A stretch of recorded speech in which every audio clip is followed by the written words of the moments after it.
Computer. Okay. So, good afternoon. Welcome to Talking Smart Conversations with colleagues in education and philosophy from around the world. My guest today is Tom Thibideau. Tom is a distinguished professor of good for you. This is why we mumble.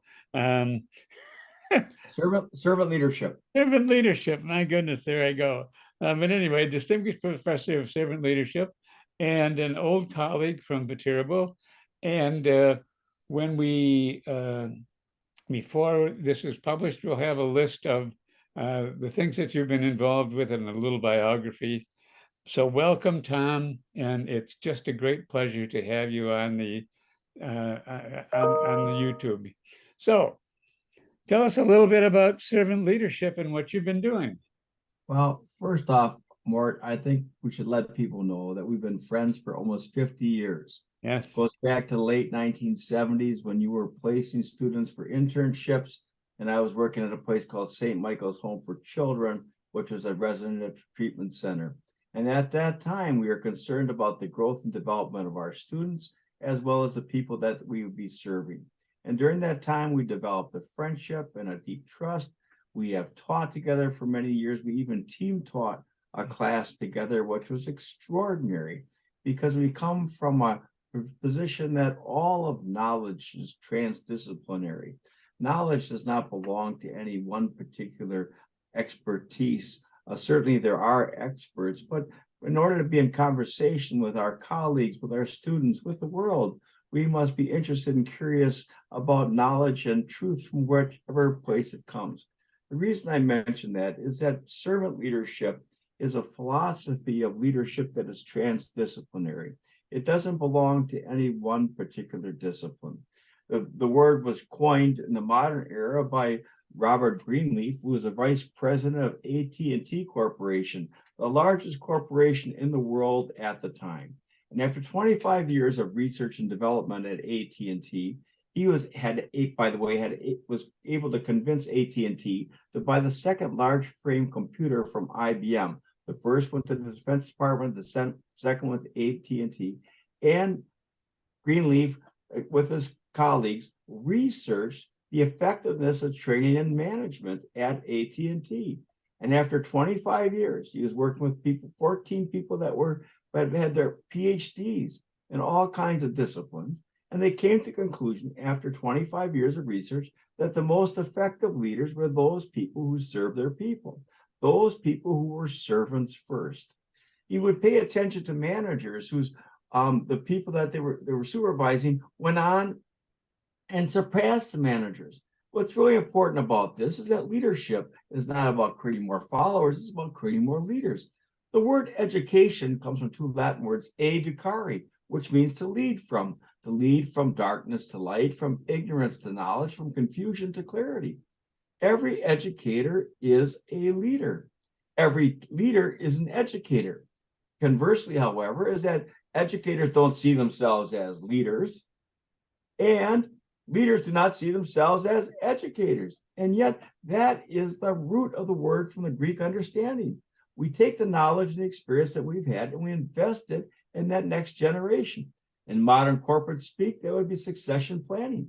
And I would tell you this right now, there's going to be a major turnover, and the next wave is coming very quickly, in which younger people are going to find themselves in management positions, leadership positions, much quicker than we did more.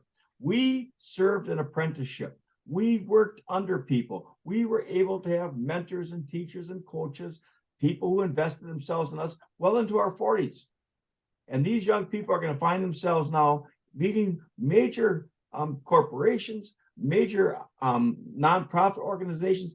Our nurses are becoming nurse managers at age 23 and 24, meaning you have to supervise a whole surgical section, plus take care of the economics and reimbursement. I mean, it's just rather extraordinary. The one organization in the world that takes this seriously is the United States military. One of the things that happened from Oppenheimer, what was revealed to us? The average age of the people that worked on that project was 29. It was the brilliance, the innovation, the courage of young people. Well, there must have been people who had invested themselves in those younger people. Well, that's what we do in higher education. The role of higher education is not to prepare people for just a career, but for a life as to how is it they will lead within the society. It is a privilege to learn. It is a privilege to go to school. The word school comes from the Latin word scola, which means leisure. Well, why is that so terribly important? Because traditionally, what economic class was able to go to school? The wealthy, because they had leisure. Everyone else had to go to work. And now what we're beginning to understand is that we spend 66% of our adult lives at work. And what happens if we have poor leadership? In fact, what happens, my observation, is that most places don't really talk about leadership. They're still talking about who's the boss, who's in charge. Now, what's really amazing about this, we see across the globe a movement towards embracing autocrats. Not really embracing autocrats, but autocrats embracing autocrats. People who will still want to remain command and control, thinking that they can control populations and people just by dictating what they do. In the world of business, in the world of organizations, if you have a leader who says my way or the highway, guess what young people are choosing? A highway. Nobody wants their autonomy to be squashed. Nobody wants their innovation to be crushed. We have this innate freedom of ideas and thought and action that needs to be developed. You and I can remember the days in which we take pictures with a flash camera. Many of the people that are listening to us right now have no idea what I've just said because they've used their whole life a phone, as a camera. But at one point, there's flash cameras, and what did we get? Negatives. And what do we do with the negatives? We develop them. We pulled images out of that negative where we thought there was nothing. We pulled it out. Well, isn't that what leadership is? Isn't that what your teaching has been these many years? You saw things in your students at times where they couldn't see themselves. You who have spent a whole life in terms of counseling, isn't that the same thing? You see barriers in people's lives and you try to remove, you try to develop them, to pull them forth, to call them forth, to develop their gifts and their abilities. Why is this so significant? Gallup organization. What is it that the next generation of people who are entering the workforce are looking for? 3 things. 1, an opportunity for development, for growth. They do not want to take a job and stay in the same job doing the same thing for 30 years. That was the industrial model. That's just not going to happen any longer. People want the opportunity to grow, to develop, to challenge themselves into new frontiers. Certainly technology has opened up that possibility, but becoming a global village like where we are right now, that's the possibility. I want to explore. I want to push myself to limits, explore margins, sense of adventure. Second, what is it the young people are hoping for in the workplace is flexibility. How many workplaces still operate command and control, treating people as if they're 15? The worst person to work for is a micromanager. People who take away your autonomy. People are constantly checking up on you. People are constantly telling you how you should do your job. What was amazing is so many of our young people are talented, innovative, creative. They're looking for direction, not to be controlled. And so we have to allow people levels of flexibility. This is what's happening in the modern workforce right now. Remote work, hybrid work, people who have to be in person, people who are not. I have a son-in-law who each and every night, his work night begins at 9 o'clock at night because he's online working with people in China, engineers in China, developing the new generation of batteries.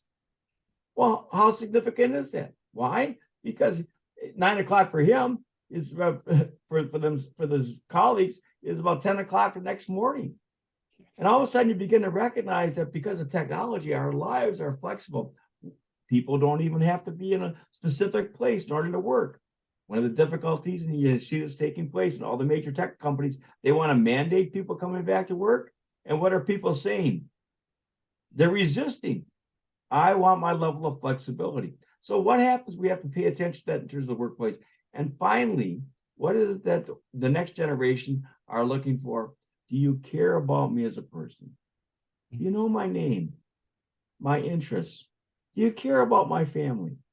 Well, where did this come from? Well, during COVID, if somebody's family member got sick, they couldn't come to work. And all of a sudden we realized that this was not just somebody that was an automaton who was doing any particular kind of work. This was a human person who had human needs that had to be recognized if they were going to stay engaged in the workplace. Well, this is what servant leadership is. This is what Greenleaf recognized back in the late 1960s when everyone else was talking about management. You manage things, you lead people. You do not manage people. Manage, by the way, comes from a French word manager, which means to ride a horse. And that's what kind of a manager, because it's kind of up and down trying to tame that horse. But the understanding of leading is something totally different. The word leader comes from Anglo-Saxon word laideth, Laidth, which means to step forward. So Mort, you and I, very early in our lives, we stepped forward. We stepped forward when we took entry-level jobs. We took step forward when we took jobs that we knew nothing about. We stepped forward and we wanted to learn in areas that we had never explored. And what is it we continue to do? We continue to step forward. Me at 72, you at 82. I'm not afraid of acknowledging that we're 10 years apart on the same birthday. But we continue to step forward, and that is what it means to be on a journey. You continue on that journey, and what a marvelous journey it's been. But the word laideth, Laidth, is also a root word for the word load. So when people step forward as a leader, what do? You bear the load. You bear the burden. You know how your people are suffering. You know in terms of how limited the budgets are. You know in terms of the conflicts that are coming because of the decisions that you've had to make. How extraordinary that is. So do people have they developed the moral courage to bear the load, to bear the burden? Yeah. And right now, in many areas, leadership is so high stake. I work with people in the agricultural business right now. They're very much dependent upon the rain. They're very much dependent upon world markets, fertilizer costs, plastic costs, all these things that were tied to oil have raised their prices. And in the marketplace, consumers are worried about how much they're paying for beef or for milk or for eggs. Well, if the farmer bears those costs, well, you bear the burden, you worry about it. Mort, I know you well enough. I know there were nights you did not sleep because you were worried about a student. Okay. You had an insight to how that student was struggling, and you didn't just leave it at the office. That is the human dimension of being a leader. So Greenleaf said, this is the best test for becoming a servant leader. Because of your service and leadership, are people healthier, wiser, freer, more autonomous, more likely themselves to become servants and leaders? And here's the moral imperative.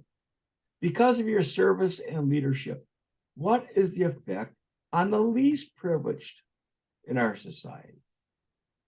You're not a leader if you only are giving privilege to people who already have privilege.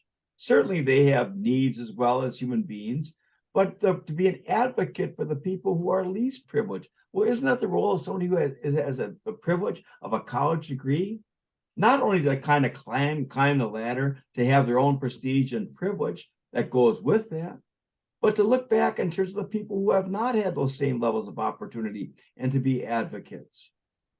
It's one of the interesting things that Pope Francis said in his document Laudato Si, that we must all be willing to speak for the natural world, because there's nothing that's more vulnerable than the natural world.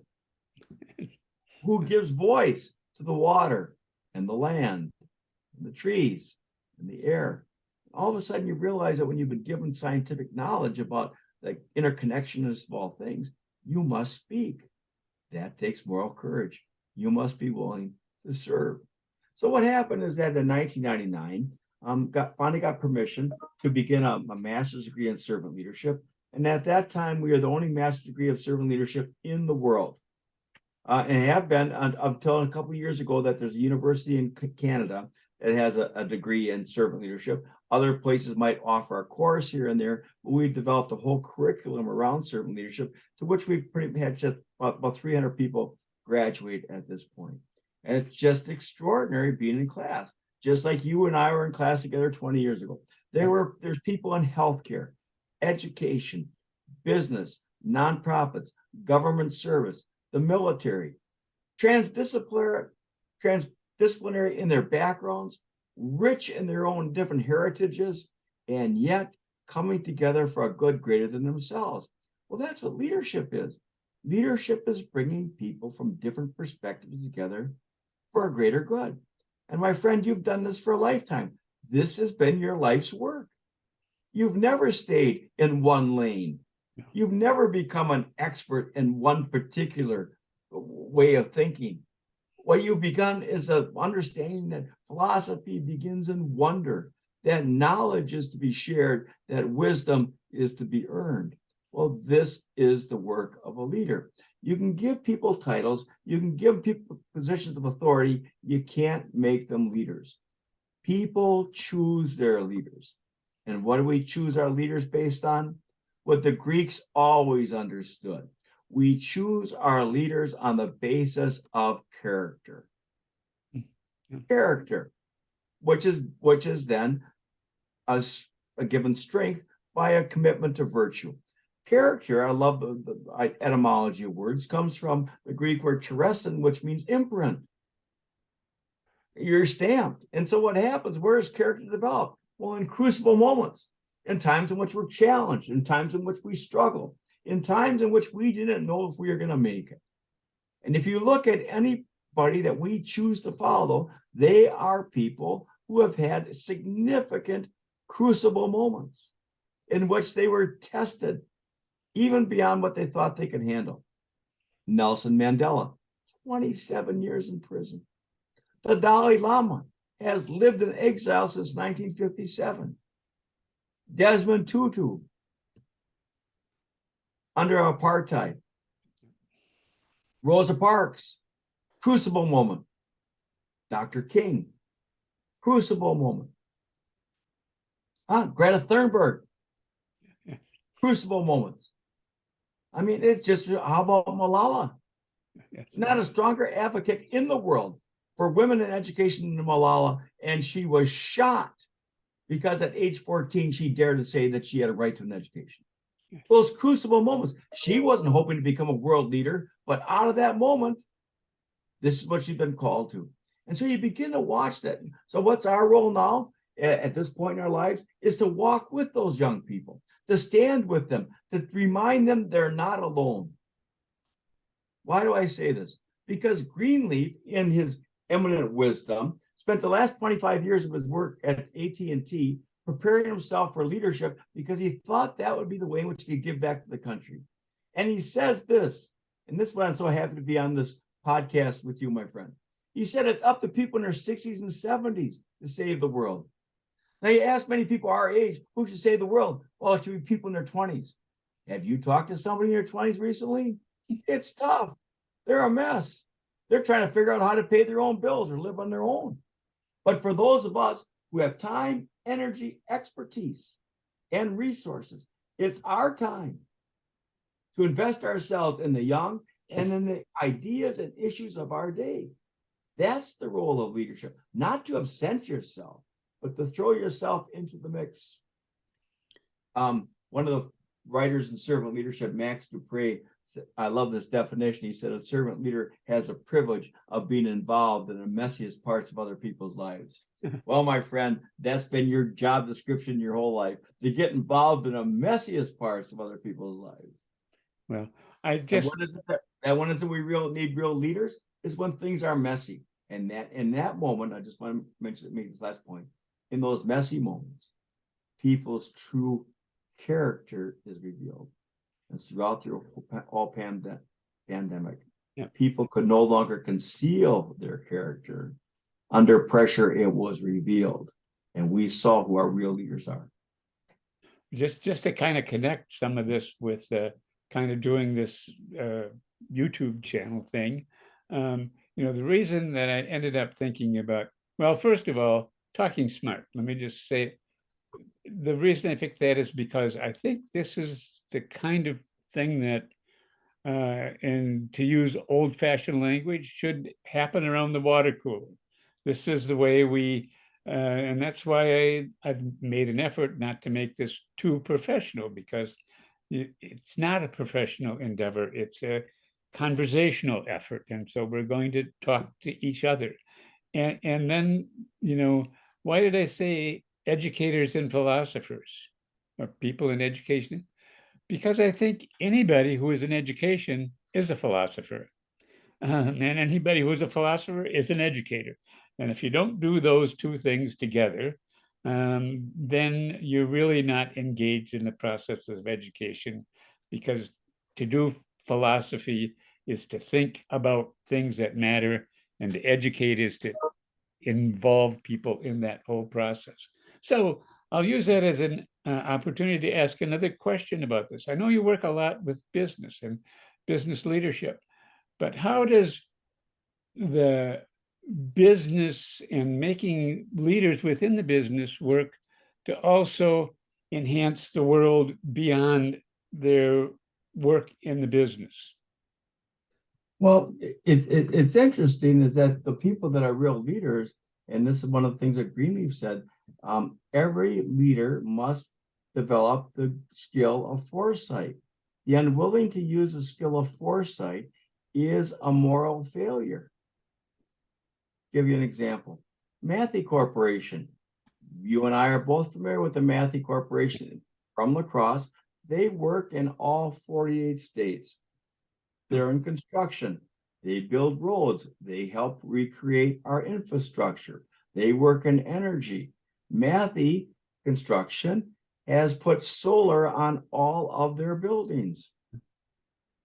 They're looking at renewable energy. They're looking at creating roads that electric vehicles can ride on, and thinking about how we're going to subsidize these roads now when we're not, instead of not having gas tax, but using electricity for green energy. The Matthew Corporation has worked with a European corporation to develop an enormous microwave in which they're taking wastewater, microwaving it, and then boiling it down, and then using that waste, killing all the microbes so they can reuse that as beds for roads. Wow. Brennan Construction, in terms of their marine construction, they're building dams and infrastructure to protect our land from raging waters. We have to manage the water because we're not just having soft rains any longer, we're having major storms. Well, who are the marine construction people who are really concerned about sustainability? And they're developing ways in which all that can be mitigated. I mean, it's just rather amazing. They're using their ideas for a greater good. Quick Trip Corporation. Yeah. Quick Trip Corporation across the state of Wisconsin hires people to be managers. And many of our Quick Trip corporations, for people who are not familiar, it's a convenience store gas station. And what's happened in a number of small towns, they've lost their grocery stores. So Quick Trip now provides fresh fruits, fresh vegetables, proteins at a reasonable price. Quick Trip Corporation is building in counter space so people have a cafe, because small cafes in small towns, they understand the importance of community and have stepped into that role. I'll give you another example out of La Crosse. Courtesy Corporation, the second largest McDonald's franchise in the country, has a whole team of Hispanic trainers.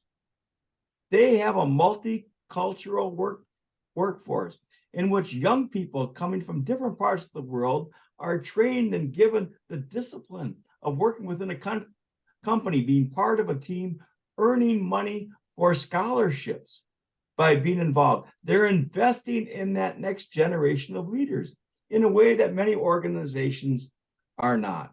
So what you find happening is that those places that are ethical are investing in their people for a greater good. It's not just a bottom line. What's the social good that comes from what they do? Our friend Dave Scogan, Festival Foods, had an idea. Before Thanksgiving dinner, people generally are waiting most people eat Thanksgiving dinner between 11 and 3 o'clock in the afternoon, but you get up early and people are there. What you want to do something that's productive? So what they began was a turkey trot in all the places where they have stores. Well, what they did is they enlisted help from the Boys and Girls Clubs and the YMCAs. People sign up through Festival Foods. On Thanksgiving morning, they go for a 5K walk or run, and all the proceeds generated are split between the YMCA and the Boys and Girls Club. Meanwhile, people have got out with their family members, had healthy activity before their big Thanksgiving dinner, but all of a sudden they're combining business practice with the greater good. This is the nature of social entrepreneurship. Around the world, people are using business practices in order to solve social problems. So the people are willing to work for a greater good each and every day. We're getting past just being transactional. We have some people that are still motivated by greed, and we have to pay attention to that. But the importance, I think, of when I want to work with companies, they're really concerned about distributive justice. How is it that we take what we've created and share it widely? How do we make our communities a better place? And all those companies that I just mentioned have made our community a much better place because of their commitment to their workforce and to our community. Yeah. Well, my goodness, it's hard to believe, but this is almost a half hour that we've eaten up here. I try to keep this to a half hour, but we ought to, how do we, can you do a little short summation, a bullet point or two about how we can maybe incorporate servant leadership into our daily lives? All right. Let me end with a story. Okay. This is my life's work. Right last year, I think I gave 150 presentations. Each and every day, I go out into the community, I go out to the country, and I talk to good people about doing good work. I'm very much concerned that the only thing that changes anything is when good people get together and do good work. You never see a hospital developed by a group of cynics. Skeptics are not into the business of creating a playground for other people's children. It's good people joining together for a greater good. So I got invited to Brooke Army Medical Center in San Antonio, where wounded warriors from Iraq and Afghanistan go for their prosthetics. They wanted me to come down and talk to the staff. You can imagine how difficult it is, the rehabilitation of young people trying to adjust to a whole new way of life. They said they'd send somebody to the airport to pick me up. So I got all dressed up like a speaker, had my shirt and tie on, had my overcoat over my arms. It was March. I had my Viterbo bag by my feet, hoping somebody would recognize me. I was rather odd standing there. It was 95 degrees in the airport. Everybody else was in shorts and t-shirts. Finally, a guy in flip-flops walks up and says, you just got off the plane from Minneapolis? I said, yes. Looks like it, he said. Are you Tom? I said, yes. Looks like it, he said. But before I met this gentleman, I was watching other people in the airport, and I saw this young man, 21, 22 tops, hair cut short, wearing a gray t-shirt with Army emblazoned across his chest, had on a blue pair of shorts. And because he's in t-shirt and shorts, I could see his right arm was missing. His left leg was a metal prosthetic. His left hand was on the handle of a stroller trying to push his infant son through the airport, but was becoming frustrated because he couldn't get the stroller to go where he wanted to go. And then I watched this in a young woman who I imagined just a year previously had said, in sickness and health and good times and bad, till death do us part I do. Walked up to her husband, put her arm around his waist, put her right hand on the stroller, carrying their infant son, smiled and with love said, let's push together. It's just too hard pushing alone. Let's push together. It's just too hard pushing alone. Let's commit ourselves to each other. Let's speak the truth to each other with love, not only for ourselves, but for that next generation. Let's push together. It's just too hard pushing alone. And I've watched you do this good work, my friend, for 50 years, gathering people that you sometimes didn't even know, but gathering them together for a greater good, taking the power of ideas, not dividing people into issues, but convincing them that when we push together, we have a shot. When we push together, hope is possible. When we push together, our courage is strengthened. Yeah. Thank you very much, Tom. I want to turn off the machine now and we can chat for a couple of minutes later. So, all right. Just we can record it. So, okay. All right. Now, I think we've ended the official recording. So, Thanks, Tom. I really, really appreciate this. This is a great Um, opportunity to chat with you about this. I, and all those compliments were not necessary. I wanted to talk to No, you. no, I think for people, they have to get to know that this has Yeah. been your life's work. Well, You and I have never been the typical academic. You no, and I didn't write papers because we want people at an unknown conference to recognize us. We got involved in the power of ideas because we have the understanding that the power of ideas have the ability of bringing people together. yeah. This is one of Rick Kyte's great lines. Ideas unite, issues divide. Where do we find ourselves divide right now? Because our leaders make everything into an issue. Yeah. And It shouldn't be the idea of immigration, how refugee people have always moved across the world, and how do we assimilate people into cultures and have them bring their own culture at the same time, and how our lives are enriched by that. The same thing in terms of, don't we all appreciate the natural world? What is it we might do to change our behavior so that the next generation of people have some clean water to drink? yes, yes.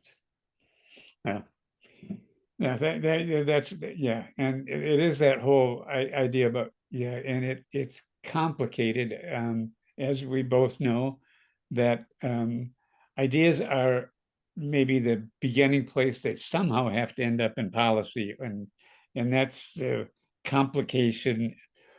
Yeah, people are really good about talking about ideas, and that's a really important place to begin and to generate stuff, and then. But that's the beginning, I think, and then a lot of hard work has to happen after that. Just like so. Anyway, One of the things I use in every one of my presentations is from Confucius, who said, "The rectification of a society begins with the reclamation of language." yeah, yes, yeah, And I think with all this kind of shortcuts to speaking with each other, it's our conversations we shape our lives, our democracies, our workplaces when yeah. we're talking with each other. And if we looked at the times of Viterbo where we weren't at our best, is we weren't talking with each other, or our conversations were not worthy of our students. Yeah. It's when you raise the level of conversation that everyone's life has changed. Yeah. Yes, yes, and that's a challenging bit to keep up and to continue. It's because it has to happen. It has to happen constantly. I mean, it's not a one-off, as they say. Oh, So yeah. Well, again, thanks a million, Tom. This has been okay. really great. Listen, we've missed our lunch, our birthdays for years. I know. We should get together at least for a lunch at Houghton's. Yes, well, and I get over to Viterbo fairly often. My Wednesdays are with Mark Winch. Uh-huh. So we do Houghton's often, but sometimes we go some other places for lunch. But yeah, I think that's a great idea. We have to do. I just had lunch at Houghton's today with my sister. So uh, yeah, we'll have to Can't do get a that. better can't get a better bowl of chicken dumpling. And the other thing, like Fazy's, if we don't support our local restaurants, they'll be gone. I know. It's yeah. Well, yeah, that's been a tough deal because we moved our Rogue Scholars meeting because Faces was closed on Mondays and Tuesdays, and so we ended up being what's it, Java Vina, which is also a nice place, but we ended up not supporting Faces for some time, and that's a real loss. Yeah. My daughter, who lives in New York City, Dad, you can't let them close Fazy's. If the Fazy's closed, where are we gonna get salami buns? She comes home once a year. Where are we gonna get cinnamon rolls? I know. Now here, I've been thinking about it. I got a business plan. And so he sent me a business plan as to how to save Fazy's. Yeah. Oh, well, good. Yeah, I haven't talked to your daughter in some time. I did some stuff when we were working on that project, and that ended up in a article of, about young adults. And anyway, but yeah, I should reconnect with her again too. She's at a new company now. Oh, Is really kind of enjoying it. I mean, it's just kind of fun to see her take on ideas. I mean, here was a kid who wasn't sure if she's gonna get through high school, Yeah. but all those setbacks built resilience. Yeah. Well, what's her company now? Honey and Sparks, Oh, okay. and one of their major clients is Meta. Oh my. Oh.